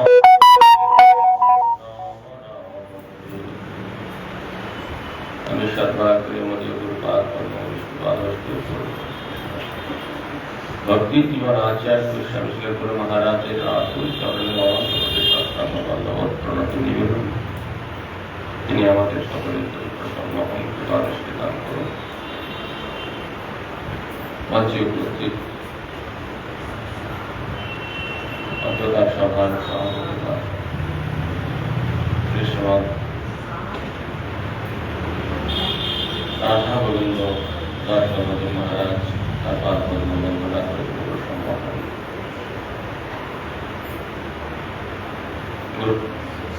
গুরুবর্গ এবং যাকে আমি মঠবাসের পূর্ব থেকেই বিশেষ শ্রদ্ধা করে এসেছি, অদ্যাপিত সে শ্রদ্ধা যার চরণে আমার সর্বদাই দৃঢ়ভাবে থাকি এবং থাকা উচিত, ভবিষ্যতেও যেন থাকে। সরল বৈষ্ণব, পরম বৈষ্ণব, সেই পরম পূজ্যপাদ গুরুবর্গ শ্রী ন্যাসী মহারাজের পদ্ম বন্দনা করি তিনি প্রসন্ন হন। পর্বত মহারাজ আমার স্নেহের ভাই, বিষ্ণু মহারাজ, অন্যান্য ত্রিদণ্ডীপাদগণ, ক্ষত্রিয়মণ্ডলী, মাতৃমণ্ডলী সকলের চরণে আমার সম্মান প্রদর্শন করি। গুরু মহারাজের কথা ব্যক্তি জীবনে তার কথা বলাটা আমার কাছে কঠিনই মনে হয়। কখনো কখনো বলি আবেগে গুরুমাদের কথা, ব্যক্তি জীবনের কথাগুলো মনে পড়ে, কখনো বলি। গুরু তত্ত্ব সম্বন্ধে বলতে অনেক কিছু বলা যায়, শাস্ত্রে এই বলেছে, ওই বলেছে, এই করা যায়, ওই করা যায়, কিন্তু গুরু মহারাজের ব্যক্তি জীবনে যেভাবে গুরু মহারাজকে দেখেছি সে কথাগুলো বলা খুব কঠিন। কারণ দেখা তো আর শুধু চোখ দিয়ে হয় না, দেখা গুরুদেবের দেখার সঙ্গে সম্ভব করা তো শুধু চোখ দিয়ে হয় না। চোখ দিয়ে যেমন দেখেছি তেমন বলে দিলাম, এটা তো গুরু সম্বন্ধে বলা নয়। অনুভূতির কথা বলা বড় মুশকিল। শব্দ মুখস্থ করার কথা বলা যায়, কোনো জিনিস দেখলাম সে সম্বন্ধে একটা জ্ঞান হলো, অভিজ্ঞতা হলো, সেটা বলা যায়, কিন্তু অনুভূতি কথা বলা খুব মুশকিল। এই জন্য গুরু মহারাজের সম্বন্ধে বিশেষ গভীর যে কথাগুলি বলা অসম্ভব না। এটুকুই বলা যায় যে স্বাভাবিক সাধারণত মানুষের কারো শরীর খুব সুস্থ, সুন্দর শরীর, শারীরিক সক্ষমতা, নানা প্রকার সেবা কাজে কুকুর, এইরকম দেখা যায়, কিন্তু মন বা হৃদয় খুব একটা উন্নত নয়, এরকম দেখা যায়। কেউ বা খুব উন্নত মনের, বুদ্ধি শক্তি, মনসংযোগ করার ক্ষমতা, মনের যোগ্যতা খুব, বুদ্ধির খুব তীক্ষ্ণতা, কিন্তু হৃদয় বা শরীরে সে উৎকর্ষতা নেই। আবার কেউ উন্নত হৃদয়যুক্ত, বিশাল হৃদয় তার, কিন্তু বুদ্ধির দীপ্তি, তার শারীরিক সক্ষমতা কম। কিন্তু আমাদের গুরু মহারাজদের দেখা যায়, পুঙ্খানুপুঙ্খ বিচার করলে দেখা যায় যে গুরু মহারাজের যেমন শারীরিক শক্তি, শরীরকে সেবা করার যে দক্ষতা, মঠে আসার দিন থেকে যে অনলস ভাবে শরীরটিকে ভগবানের সেবায় যুক্ত করেছেন, বিশ্বাস করা যায় না যে এইরকম সম্ভব। দেহ, এই যে অপ্রাকৃত তার যে দেহ, এই দেহটা যে কতটা ভগবানের সেবায় লাগানো যায় এটা তিনি আদর্শ দেখিয়ে দিয়েছেন। বুদ্ধির দিকটি, মানসিক উন্নতি, তীক্ষ্ণ বিচারশীলতা, অদ্যাপিহ গৌরীয় গগনে আচার্য মহারাজের সিদ্ধান্ত, আচার্য মহারাজের বিচার, আচার্য মহারাজের কথা, হরিকথা, সকলে বিস্মিত হন, স্মরণ করতে একেবারে সকলে রোমাঞ্চিত হন, আচার্য মহারাজ। আর হৃদয়কর্তা যারা তার সঙ্গে কাছাকাছি থেকেছেন তারাই একমাত্র সেটা অনুভব করতে পারবেন, তার কত বড় হৃদয়, উদার হৃদয় ছিল। এই জন্য অন্যান্য সকল মানুষের এই যে ট্রিপল এইচ, এটা হচ্ছে হেড, মস্তিষ্ক, মানসিক শুদ্ধি শক্তি, হার্ট, হৃদয়কর্তা, আর হ্যান্ডস পাওয়ার, যেটা শারীরিক শক্তি বলে, এই তিনটে ব্যালেন্স ডেভেলপমেন্ট বলতে যা বোঝায়, এটা গুরু মহারাজের ক্ষেত্রে একদম প্রত্যক্ষ আমরা দেখেছি। যেমন সেবানিষ্ঠা, তেমন শাস্ত্র বিচার, ঠিক সেই প্রকার তার উদার সংকীর্ণ, তার কোন চিহ্ন মাত্র নেই। এইরকম গুরু প্রাপ্ত হয়ে আমরা কতটুকু তার আদর্শটা গ্রহণ করতে পেরেছি, এটাই আমাদের কাছে সব থেকে বড় আলোচ্য বিষয়। আমরা এই প্রকার গুরুপ্রাপ্ত হয়ে শুধুমাত্র গুরুদেবের মহিমা একটু কীর্তন করলাম, গুরুদেব গুরুদেব গুরুদেব গুরুদেব দিলাম, গুরুদেবের চরণে বাণী পুষ্পাঞ্জলি দিলাম, আবির্ভাব তিথিতে তার সমাধি মন্দিরে পুষ্পাঞ্জলি দিলাম, এটাই যথেষ্ট নয়। এটা আনুষঙ্গিক একটা ব্যবহারিক দিক হতে পারে, কিন্তু সবচেয়ে বড় গুরু সেবা হলো গুরুদেবের সেই যে সর্বোত্তম যে আদর্শটি, সেটি আমি কতটা গ্রহণ করতে পেরেছি। এটাই আমাদের কাছে সব থেকে বড় আলোচনার বিষয় হওয়া দরকার। আত্মসমীক্ষা আলোচনা কার সাথেই করবো? নিজের সাথে করবো। এখন গুরু মহারাজের কথা যখন আলোচনা হচ্ছে, বিষ্ণু মহারাজ বলছিলেন, আমাদের বন মহারাজ বলছিলেন, আমি বসে বসে ওটাই ভাবছিলাম যে এত কাছে থেকে, এত কাছ থেকে তাকে দেখে আমি কতটুকু তাকে গ্রহণ করতে পারলাম। এই বিশাল সমুদ্রের একটা কণাও নিতে পারলাম না। কি করলাম তার সঙ্গে থেকে? এত কাছে তাকে দেখেছি, এত কাছ থেকে। আমার মনে হয় না যেন, আমার জানা নেই যে আমি যেভাবে গুরু মহারাজের খুব কাছ থেকে মিশেছি, যতটা কাছ থেকে মিশেছি, মনে হয় না যেন পৃথিবীর অন্য কোনো দ্বিতীয় ব্যক্তি আছে যে গুরু মহারাজের অতটা কাছ থেকে মেশার সুযোগ পেয়েছে। আমার জানা নেই, হতে পারে। আমি আমার ক্লাস ফ্রেন্ডের সঙ্গে ওইভাবে মিশি নাই গুরু মহারাজের সাথে যেভাবে কথা বলেছি আমি, বা গুরু মহারাজ আমাকে যে কথাগুলো বলেছে, যে সমস্ত কথা আমার ক্লাস ফ্রেন্ড আমাকে ওইভাবে কথা বলতে পারছে না। শব্দের এত গোপন গোপন কথা, যে শব্দগুলো আমরা ব্যবহার করতে পারি না, সমাজে নিন্দিত কথা, নিকৃষ্ট কথা বলে যেগুলো লোকে জানে, সেই সমস্ত কথাগুলোর যে কি অর্থ, সেগুলো গুরু মহারাজ আমাকে বলতেন। এটা কাউকে কখনো বলেননি।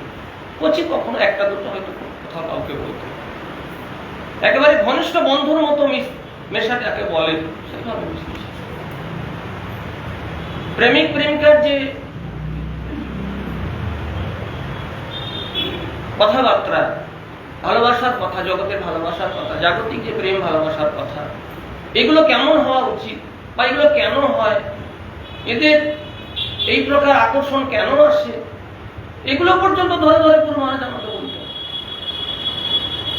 রাজনীতির কথা, সাহিত্যের কথা, সঙ্গীতের কথা, সিনেমা জগতের কথা, শাস্ত্রের কথা তো হেন কোনো কথা নেই যে গুরু মহারাজের সঙ্গে আমার হয়নি। আর আমার জীবনে এইরকম দুটো ব্যক্তি নেই যে যার সঙ্গে আমি এতগুলো কথা শেয়ার করতে পেরেছি।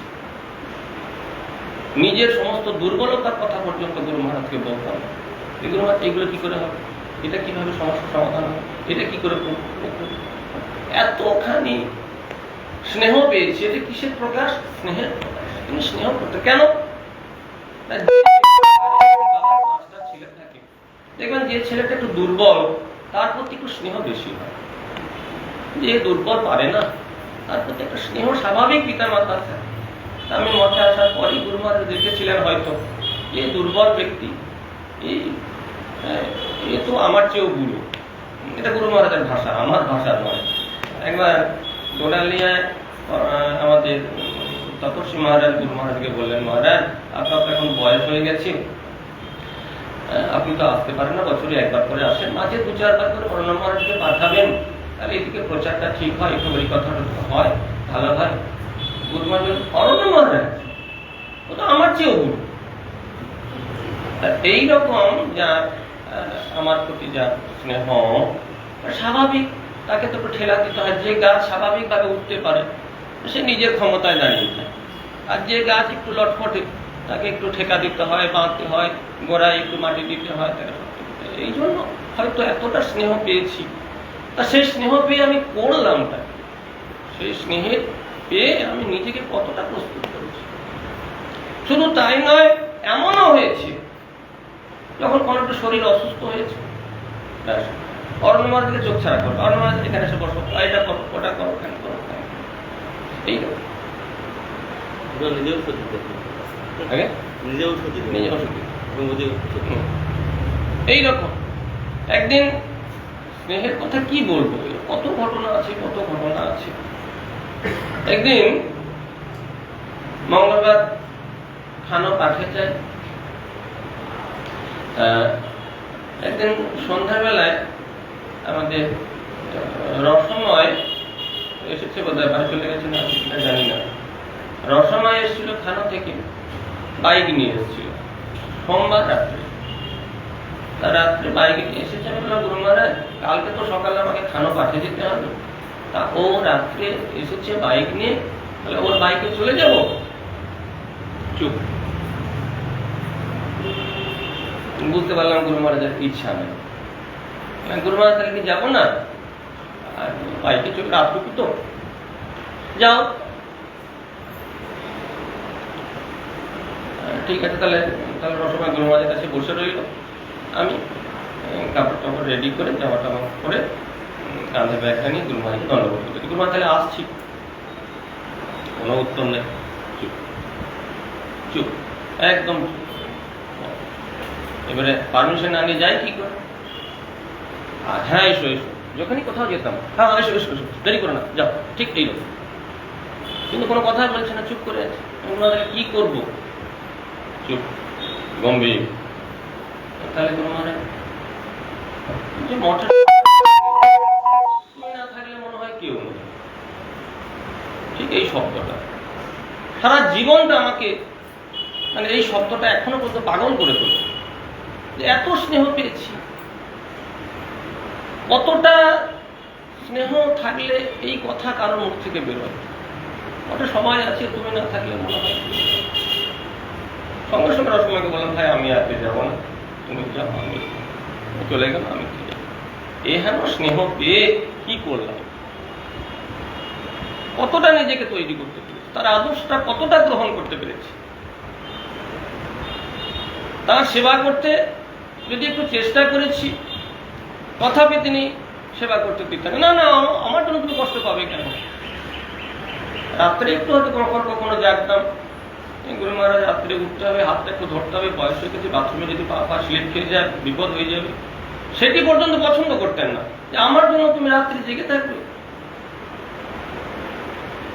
একটা কলিং বেল দিয়েছিলাম ওই ম্যাগনেট সিস্টেম, যখনই বাথরুম করবে আমাকে ডাকবেন, আমি পাশের ঘরে থাকবো, আমি চলে আসবো। তখন পাশের ঘরে বসে থাকতাম, কখনো পরম গুরুভাগের কাছে ওখানে গিয়ে মালা করতাম, ঘোরাঘুরি করতাম।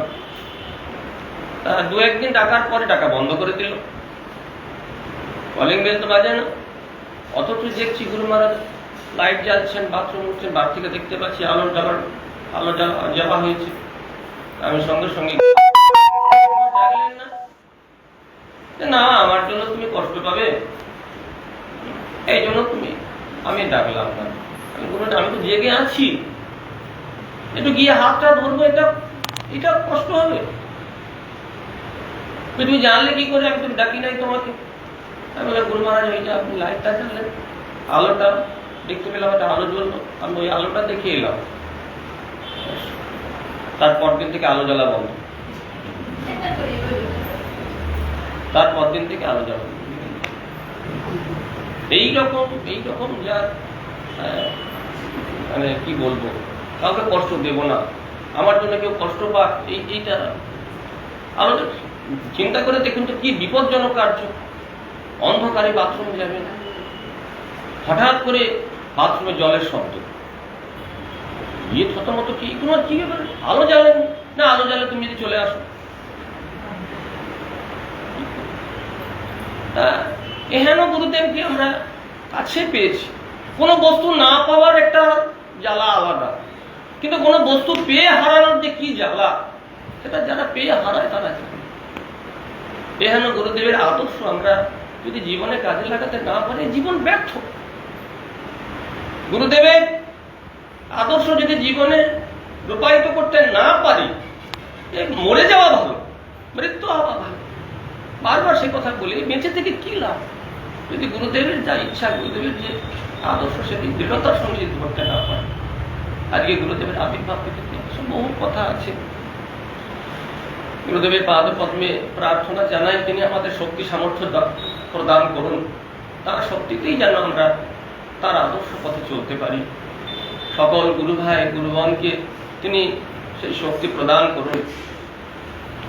লোকে বলে, আজকে একজন বলছেন মহারাজ আপনি গুরু আচার্য। কে বললো আমি আচার্য? আমি আচার্য কে বলছি? আমি গুরু মহারাজকে যখন বলেছিলাম, গুরু মহারাজ এই কাজ আমার দ্বারা হয়, আমার দ্বারা এসব কাজ হবে না। গুরু মহারাজ বলে তোমাকে কিছু করতে হবে, শুধু মন্ত্রটা দেবে। তা আমি ওই রকম মন্ত্রটা দিই। আমি গুরু নই, আচার্য না, আচার্য আচার্যদেব। যিনি আচার্যদেব তিনি আচার্য, তিনিই গুরু। আমার কাজ শুধু মন্ত্রটা দেওয়া। বাড়ির মালিক তিনি, আমি কেয়ারটেকার। আমাকে বলে গেছে যে আমি বাইরে যাচ্ছি, তুমি এটা দেখো না। কেয়ারটেকারকে যেমন মালিকের দায়িত্ব দেওয়া হয়, কেয়ারটেকার কখনো মালিক হয় না। কেয়ারটেকার সব দেখে, সব কেয়ার করে, সব যত্ন করে, দেখে, সব কিছু গ্রহণ করে, যা কিছু করা দরকার সে করে, সে মালিক নয়। ঠিক সেই প্রকার আমি গুরু নই, আচার্য নই, আমি এই মঠের কেয়ারটেকার। সকল গুরু ভাই গুরু বোনরা যাতে ঠিকভাবে ভজন করে, তাদের যাতে কোনো অসুবিধা না হয়, এটা দেখার জন্য আমাদের কেয়ারটেকার হিসেবে তিনি দায়িত্ব দিয়ে গেছেন যে তুমি দেখবে সব যারা সন্ন্যাসী ব্রহ্মচারী গৃহস্থ যে গুরু ভাই গুরু বোন তাদের যেন ভজনের উন্নতি হয়, তার জন্য তুমি সহযোগিতা করুন। এই সহযোগিতাটা যেন আমি করতে পারি সেই শক্তি তিনি প্রদান করুন। আমি যেন জীবনের সর্বস্ব দিয়ে, নিজের স্বার্থ সম্পূর্ণরূপে জলাঞ্জলি দিয়ে, শতকরা শতভাগ নিজেকে দিয়ে যেন গুরুদেবের আদেশ পালন করতে পারি। তিনি যে ভরসায় দায়িত্ব দিয়ে গেছেন, যে ভরসা করে তিনি এত গুরু ভাই গুরু বোনের এত কিছু একটা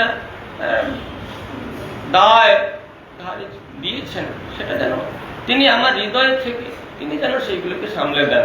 আমার দ্বারা হবে না, এই জন্য সেই গুরু পাদ পদ্মের চরণে প্রার্থনা জানাই তিনি আমার হৃদয় থেকে শক্তি সঞ্চার করুন।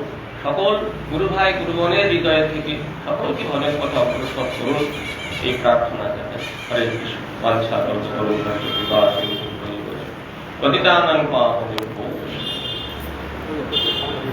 হ্যাঁ, আর শুধু একটু মহামন্ত্র করে আমরা আরতি শুরু করব। পূজারী আরতির ব্যবস্থা করবে। এই যাবৎ আমাদের বর্তমান মঠের আচার্যবাদ অরিন্দ মহারাজ গুরুদেবের সন্নিকটে থাকতেন। সমস্ত গুরু শ্রদ্ধা ভক্তি অনুসারে করতে গুরু হয়ে যায় ওনারা যেভাবে বলেছেন। আমিও ছোটবেলায় মহারাজ আমাকে স্নেহ করতেন, চৈতন্য মঠের শিষ্য আমি। কিন্তু মহারাজের অনুষ্ঠান এলে মহারাজ আমাকে ডাকতেন, কাছে বসতাম, বৈঠকতা শুনতাম। কোনো সংশয় এলে আমি ওনাকে ফোন করতাম, তো আমাকে যে কোনো শাস্ত্রের ব্যাপারে উনি বলে দিতেন। আর দেখতাম নিখুঁত ভাবে উনি প্রাণ প্রতিষ্ঠা বিগ্রহ যখন প্রাণ প্রতিষ্ঠা হয় আমি ওনাকে আমাদের মঠে ডাকিয়েছিলাম। ভক্তিমত পুরী গোস্বামী মহারাজ আর বৃন্দাবন একটা মন্দিরে উনি গেছিলেন দুজনেই। ভক্তিমত পুরী গোস্বামী মহারাজ উপেয়ার করে মঠে, আর এই মিঠাপুকুরে আমাদের ভক্তি জীবন আচার্য মহারাজ পণ্ডিত সমস্ত মানে কোনো কিছু হইলে ওনার কথা বললে সবাই শব্দ হয়ে যায়। আচ্ছা তোমার বলেছেন ঠিক আছে। তো আমার স্নেহ করতে ভালোবাসতেন। প্রভাতে অনেকজন শিষ্য ছিল, তারা সকলে চলে গেছে। শেষ পর্যন্ত মহারাজের চরণে আমি বলে আপনি আমাকে মহারাজ কি ব্যাপারে আমাকে বিবাহ দিয়েছেন, 6-7 বছর হলো। খুব ভালোবাসতেন স্নেহের দ্বারা। আর ওনার পাণ্ডিত্য, ওনার নিজের ভজন সাধন শুনলেন তো 8টার সময় রাত্রে উঠে যায়, উঠে গিয়ে নিজের ভজন সাধন কিছু করেন, সেগুলো শিখেইছেন। এই জন্য পরবর্তীকালে ওনারা প্রচার করবেন, ওনারা দায়িত্ব দিয়ে গেছেন। গুরুদেবের কিভাবে মহিমাগুলো গান আমাদের বলেছেন, তিনি সব চালাচ্ছেন, করাচ্ছেন, আমাদেরকে মানে সবকিছু করছেন। আমরা মাত্র উপলব্ধ না। তাই আজকে এখানে গুরুদেবের মহিমা গুণগান কীর্তন শ্রদ্ধাঞ্জলি পুষ্পাঞ্জলি দিয়ে চরণে সকলে গুরুদেব আমাদেরকে সকলকে কৃপা করুন যেন আমরা গুরুদেবের শ্রীচরণের সেবা পূজা ভক্তি এবং ভগবানের সেবা পূজা করে জীবন অতিবাহিত করতে পারি। গুরু বৈষ্ণব সেবায়, ধাম সেবায়, মঠের সেবায় এবং সকলকে নিয়ে এটাই আমরা প্রার্থনা করি। গুরুদেব কৃপা করুন, আমাদেরকে আশীর্বাদ করুন। যেখানে তিনি তো আছেন কিন্তু আমরা দেখতে পাই না জড়শক্তির দ্বারা। আজকে ওনার চরণে প্রণাম জানিয়ে এখানে সমাপ্ত করছি। গুরু মহিমা করুন। জয় ওম বিশ্ববাদ ভক্তি জীবন আচার্য গোস্বামী মহারাজ